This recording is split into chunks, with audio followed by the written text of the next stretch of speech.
تو اب دو مسئلے میں یہاں حل کر دوں۔ جو لوگ کہتے ہیں حضور کو علم غیب نہیں تھا اور جو کہتے ہیں تھا، بدقسمتی سے دونوں نے ڈیفینیشن علیحدہ کر لی۔ جو ڈیفینیشن نفی کرنے والوں نے کی ہے اس کی وجہ سے، اس کے اعتبار سے واقعتاً نہیں تھا۔ انہوں نے ڈیفینیشن یہ کی ہے، تعریف یہ کی ہے، وہ علم جو خود حاصل ہو جائے، اللہ کا عطا کردہ علم جو ہے وہ کہتے ہیں وہ غیب نہیں ہے۔ تو وہ بھی مانتے ہیں کہ ہر علم جو حضور کو حاصل ہے وہ اللہ کا عطا کردہ۔ میں سائی والی میں یہ سارے مرحلے میں نے طے کیے نا اپنے زمانہ طالب علمی میں۔ مولانا منظور احمد شاہ صاحب ہیں سائی وال میں ایک، میں ان کے پاس حاضر ہوا۔ میں نے کہا جی یہ مسئلہ کیا ہے علم غیب کا، مجھے ذرا سمجھائیں۔ انہوں نے ایک کتاب اپنی نکالی کہ دیکھیے صاحب، ہم حضور کے علم کے بارے میں یہ باتیں مانتے ہیں۔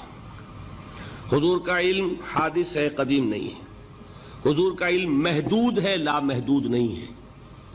حضور کا علم عطا کردہ ہے، ذاتی نہیں ہے۔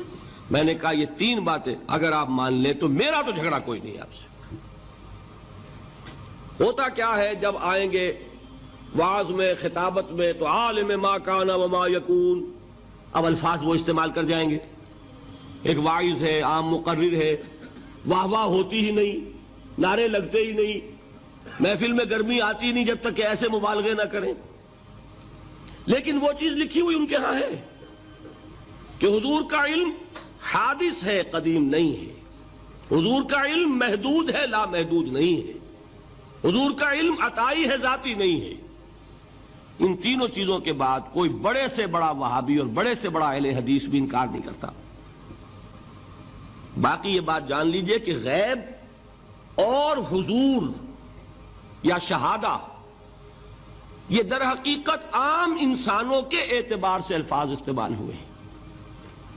جب قرآن میں کہا جاتا عالم الغیب والشہادہ، اللہ غیب اور جو ظاہر ہے یا موجود ہے سب کا جاننے والا ہے، تو مجھے بتائیے اللہ کے لیے کوئی غیب ہے؟ اللہ کے لیے کوئی شے غیب ہے؟ تو کیوں کہا جا رہا ہے عالم الغیب والشہادہ؟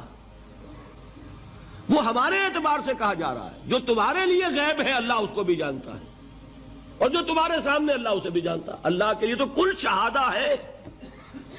کسی شے کا لا یعزب عنہ مثقال ذرۃ فی السماوات والارض، آسمانوں اور زمین کا ایک ذرہ بھی اس سے غائب نہیں ہوتا۔ غیب کا وجود کیا اللہ کے لیے؟ تو یہ الفاظ مستعمل ہیں ریلیٹو ہمارے اعتبار سے، اور ہمارے اعتبار سے جو شے غیب ہے اس میں سے ایک حصہ اللہ دیتا ہے نبی کو، تبھی تو نبی بنا۔ فرشتے کو دیکھا، فرشتہ ہمارے لیے غیب ہے۔ جنت دکھائی کہ نہیں دکھائی، ہمارے لیے غیب ہے کہ نہیں ہے۔ دوزخ کا مشاہدہ کرایا کہ نہیں کرایا، ہمارے لیے وہ غیب ہے کہ نہیں ہے۔ جو چیزیں ہمارے لیے غیب ہیں انہی کے پردے اللہ کچھ اٹھاتا ہے، کل غیب نہیں۔ کل غیب کا علم ہو جائے گا تو وہ شرک ہو جائے گا۔ کل کا لفظ جہاں آیا شرک ہوا۔ جب آپ کہہ رہے ہیں محدود ہے، لا محدود نہیں ہے، تو کل کا لفظ استعمال نہیں کر سکتے۔ لیکن غیب میں سے کچھ علم دیا گیا تبھی تو نبی بنا، ورنہ میرے اور نبی میں فرق کیا ہوا پھر؟ البتہ یہ کہ وہ غیب کا علم ہو یا حاضر کا علم ہو، سائنٹیفک نالج ہو یا وحی کا علم ہو، کوئی بھی علم ہو، آیت الکرسی کے الفاظ نوٹ کیجئے، یعلم ما فی السماوات وما فی الارض، وہ جانتا ہے، ولا یحیطون بشیء من علمہ الا بما شاء، مخلوق میں سے کوئی بھی اس کے علم میں سے احاطہ نہیں کر سکتا مگر جتنا وہ چاہے۔ اب یہ بات علیحدہ ہے کہ ہم کون ہے طے کرنے والے کہ ناپیں بیٹھ کر کہ اللہ نے ابراہیم کو کتنا علم دیا، ہم ناپ سکتے ہیں؟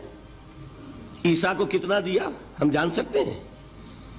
تو ابراہیم کا، موسیٰ کا، عیسیٰ کا نہیں ناپ سکتے تو محمد الرسول اللہ کا کہاں ناپیں گے؟ یہ پاگل پن ہے، یہ ہے جو غلطی ہوتی ہے۔ ہم کون ہے طے کرنے والے؟ اللہ نے اپنے نبی کو دیا جو دیا، بات ختم۔ کل نہیں کہیں گے، کل کہا شرک ہو جائے گا۔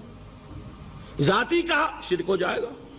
عطائی ہے، جو دیا اللہ نے دیا، اور کل نہیں دیا، جتنا چاہا دیا. ہے حادث، قدیم نہیں. تینوں چیزوں مان لیجئے تو شرک کا کوئی شائبہ نہیں ہوگا. باقی جہاں ایک طرف قرآن میں وہ آیات ہیں کہ اللہ کے غیب کو کوئی نہیں جانتا، ٹھیک، وہاں یہ بھی ہے کہ لا یظہر غیبہ، لا یظہر علی غیبہ الا من ارتضی بالرسول، وہ اپنے غیب پر قابو نہیں دیتا مگر اپنے رسول میں سے جس کو چاہے. یہ دونوں آیتیں قرآن کی ہے کہ نہیں؟ اسی لیے در حقیقت جو غیب کی نفی کرتے ہیں حضور سے، وہ کہتے ہیں کہ از خود معلوم ہونے والی شے غیب ہے. ہم کہتے ہیں از خود تو کوئی بھی شے کسی کو معلوم نہیں، ہمیں حاضر کا علم بھی اللہ ہی دیتا ہے تو ہوتا ہے، غیب کا تو بہت دور کی بات ہے. یہ مسئلے بڑے سیدھے ہیں، خام خواہ ہم نے پیچیدہ بنایا ہوا ہے.